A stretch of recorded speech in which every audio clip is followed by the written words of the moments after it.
అందరికీ నమస్కారం. నేను మీ త్రిపురేశ్వర్. ఈరోజు మన తత్వమసి మీడియాలోకి వచ్చిన గెస్ట్ ఒక స్పెషల్. ఎందుకనంటే 25 సంవత్సరాలుగా ఇంటీరియర్స్ మరియు సివిల్ కన్‌స్ట్రక్షన్స్ వర్క్స్‌లో ఎక్స్‌పీరియన్స్ సంపాదించి ఎంతోమంది సొంతింటి కలలను సాకారం చేస్తూ, ఇంట్లో ఉన్న ఇంటీరియర్ డిజైనింగ్‌కి కావచ్చు, సివిల్ వర్క్‌కి కావచ్చు గైడెన్స్ ఇస్తూ ఎస్‌విఏఎస్ అనే సంస్థకు యజమానిగా ఉన్న శ్రీ శ్రీనివాస్ గారు ఈరోజు మన గెస్ట్. శ్రీనివాస్ గారు, వెల్కమ్ టు తత్వమసి మీడియా. నమస్కారం అండి. ఒక్క నిమిషం మీరు మా ప్రేక్షకులకు పరిచయం చేసుకోండి మిమ్మల్ని మీరు. నా పేరు శ్రీనివాస్ అండి. నాది ఆర్కిటెక్చర్ ఇంటీరియర్ బ్యాక్గ్రౌండ్తో 25 ఇయర్స్గా ఈ ఫీల్డ్లో ఉన్నాను. So construction activities, interiors plus architectural projects అవన్నీ ఎగ్జిక్యూట్ చేస్తాము. బేసికల్గా నాది ప్రాజెక్ట్ మేనేజ్మెంట్ బ్యాక్గ్రౌండ్. సో అందుకని ఏంటంటే ఈ వర్క్స్ కూడా మేము ఒక ప్రాసెస్ ఓరియంటెడ్గా ఎగ్జిక్యూట్ చేస్తాము. సో దట్ ఏంటంటే మనం అనుకున్న టైంలో, అనుకున్న బడ్జెట్లో ప్లస్ క్వాలిటీ తోటి మేము ప్రాజెక్ట్స్ని డెలివర్ చేయగలం. సార్, అయితే ఇక్కడ మనము ఈరోజు ఇంటీరియర్ డిజైన్ గురించి మనం మాట్లాడాం. సో ఇంటీరియర్ డిజైనింగ్ అంటే ఖర్చుతో కూడుకున్నది అని చెప్పి అందరూ భావిస్తూ ఉంటారు. సో కేవలం ఖర్చుతో కూడుకున్న పని అనే వరకే ఆలోచించాలా, లేకపోతే ఇంకా దాని గురించి ఇంకేమన్నా డీటెయిల్‌గా చెప్తారా మీరు? ఇంటీరియర్ అంటే ఖర్చు అని కాదండి. అది ఏంటంటే మనం ఒక సౌకర్యవంతంగా తయారు చేసుకునే ప్రాసెస్ అది. సో ఇప్పుడు ఇల్లు అనేది ఒక సివిల్ కన్స్ట్రక్షన్ అయిన తర్వాత దాంట్లో ఏది ఎక్కడ ఉంటే మనం దాన్ని కంఫర్టబుల్గా ఫీల్ అవుతాం అనే దాన్ని బట్టి ఇంటీరియర్స్ అనేది ఉంటుంది. అది ప్రతి ఒక్క ఇండివిజువల్కి డిఫరెంట్గా ఉంటుంది. సో దాన్ని బట్టి వాళ్ళు ఆ రకంగా అరేంజ్మెంట్ చేసుకుంటే గనక they will feel comfortable while living in that house. So అది ఖర్చు అనేది కాదు. బికాజ్ ఇవాళ రేపు ప్రతి ఒక్కళ్ళకి చైర్స్ కావాలి, డైనింగ్ టేబుల్ కావాలి, లేకుంటే కిచెన్ ప్లాట్ఫామ్ కావాలి, లైటింగ్ కావాలి. సో వీటన్నిటిని ఒక క్రమ పద్ధతిలో మనము అరేంజ్ చేయటమే ఇంటీరియర్స్. సో అది ఒక రూమ్ అయినా కూడా ఇంటీరియర్స్ అవసరం అవుతుంది మనకి. ఒక పెద్ద విల్లా అయినా ఏదైనా కూడా ఇంటీరియర్స్ అంటే ఏంటంటే ప్రాపర్గా మనకు కావాల్సినవన్నీ ఒక కరెక్ట్ ప్లేస్లో ప్లేస్ చేయటము, మనకి డైలీ యూసేజ్లో ఇబ్బంది లేకుండా వెంటనే మనకి అదొక కంఫర్టబుల్గా ఫీల్ అయ్యే అరేంజ్మెంట్. సో ఒక స్పేస్‌ని డిజైన్ చేసేటప్పుడు మీరు ఫాలో అయ్యే గోల్డెన్ లైన్స్ ఏంటి అసలు? గోల్డెన్ రూల్ అంటే ఏంటంటే, ఒకటి బడ్జెట్ అండి, 2 ఎస్థెటిక్స్, మూడోది ఏంటంటే ఆ ఉండే వాళ్ళ డైలీ ఇది ఎలా ఉంటుంది అనేది, డైలీ యాక్టివిటీస్ ఒక్కొక్కళ్ళది ఒక్కొక్క రకమైన డైలీ ఇది ఉంటుంది. సో వాళ్ళ డే ఎలా స్టార్ట్ అవుతుంది, కొంతమంది ఎర్లీగా లేస్తారు, కొంతమంది లేట్గా లేస్తూ ఉంటారు. సో రకరకాలు. సో ఈ పిల్లలు ఉంటే వాళ్ళకి కంఫర్టబుల్గా ఉండాలి, పొద్దున్నే తయారయ్యి ఆఫీస్లోకి వెళ్ళే వాళ్ళు కొంతమంది. సో ఈ రకంగా ఏంటంటే వాళ్ళ డైలీ వాళ్ళ రొటీన్ని బట్టి ఒక్కొక్కళ్ళకి ఒక్కొక్క రకమైన కంఫర్టబుల్ అరేంజ్మెంట్ అనేది ఉంటుంది. సో మేం చేసేది ఏంటంటే వాళ్ళ బడ్జెట్, వాళ్ళ డైలీ దీన్ని బట్టి, రొటీన్ని బట్టి, సో ఇవన్నిటిని పరిగణలోకి తీసుకుంటూ డిజైన్ చేస్తాం. సో ఎక్కడ సీటింగ్ ఏరియా ఉండాలి, ఎంత ఉండాలి, సో దాని లోపల ఇంటర్నల్గా మూవ్మెంట్ ఎలా ఉండాలి, నెక్స్ట్ కాస్ట్, ఈ రకంగా ఇవన్నీ చూసుకుంటూ వాళ్ళకి కావాల్సినట్టుగా డిజైన్ చేసి ఇస్తాము. దాన్ని అలానే ఎగ్జిక్యూట్ చేస్తాం. సో ఎస్థెటిక్స్ కూడా ఇంపార్టెంటే. బట్ అలానే ఎస్థెటిక్స్ అని మనము ఖర్చు ఎక్కువ పెట్టించటం అనేది కూడా కాకుండా ఎంత అవసరమో, ఎలా చేయాలి, ఏందనే దాన్ని బట్టి చేస్తాం. ఒక ఆల్రెడీ స్పేస్ ఉంటుంది. సో ఆ స్పేస్‌లో ఇంటీరియర్ పెట్టడం వల్ల చిన్నగా అయిపోతుంది అని కొంతమంది భావిస్తూ ఉంటారు. అలాగే చిన్న స్పేస్ ఉంటుంది. బట్ వాళ్ళ కోరిక దాన్ని కొంచెం పెద్దగా ఎలివేటెడ్ లాగా చూపించుకోవాలని ఉంటుంది. సో అలాంటి వాటిని కూడా మీరు చేస్తూ ఉంటారా? చేస్తూ ఉంటామండి. యాక్చువల్‌గా ఏందంటే, ఇప్పుడు మామూలుగా చిన్న రూమ్స్ ఉన్నప్పుడు ఏందంటే మనం డార్క్ కలర్స్ వేయకూడదు. సో డార్క్ కలర్స్ వేసామనుకోండి అది చిన్నగా కనిపిస్తుంది. అలానే లైట్ కలర్స్‌కి పోవాలి. నెక్స్ట్ ఫాల్ సీలింగ్ చేయకూడదు. హైట్ ఆర్ అదర్‌వైజ్ చేసినా కూడా ఎంతవరకు చేయొచ్చు, ఎలా చేయొచ్చు, ఏందనేది ఇవన్నీ చెప్తాం.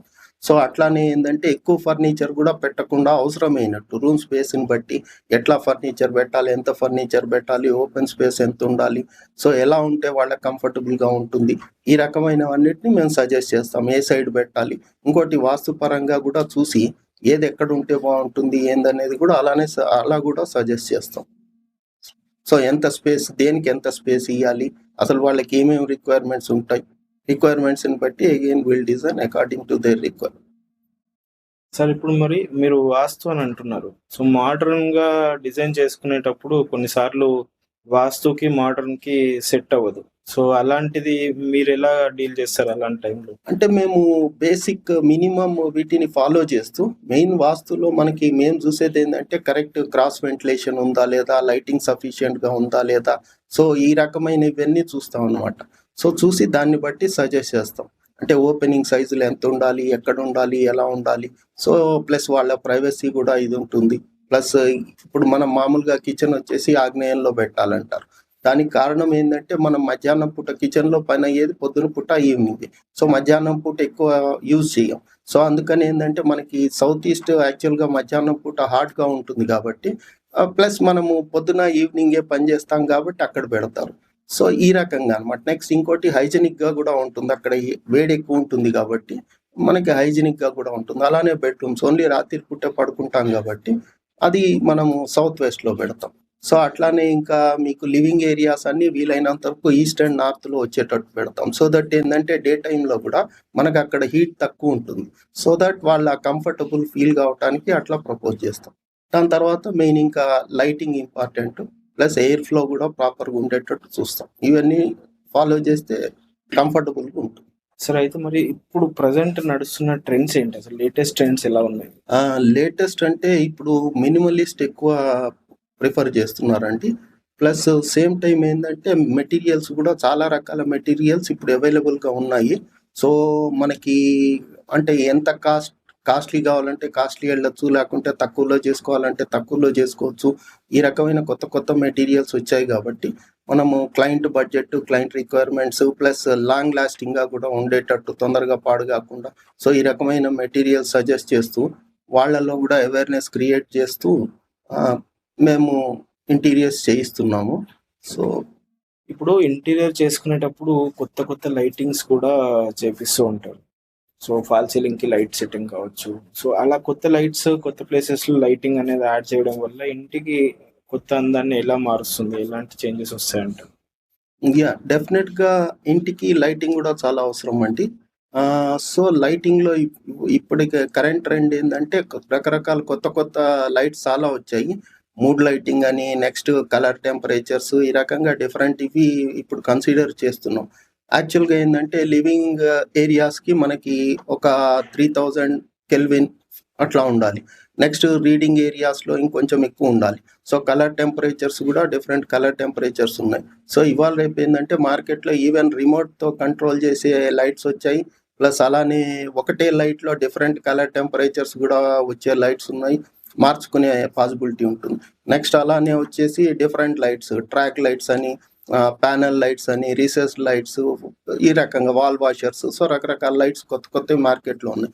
సో డెఫినెట్గా ఏంటంటే మనం ప్రాపర్గా లైటింగ్ అరేంజ్మెంట్ అనేది చేసుకుంటే ఇంటి అందం కూడా ఎన్హాన్స్ కావటంతో పాటుగా మనకి ఆ కంఫర్ట్ కూడా మనకి ఆ ఫీల్ ఉంటుంది. సో డెఫినెట్గా అది కూడా చాలా అవసరము.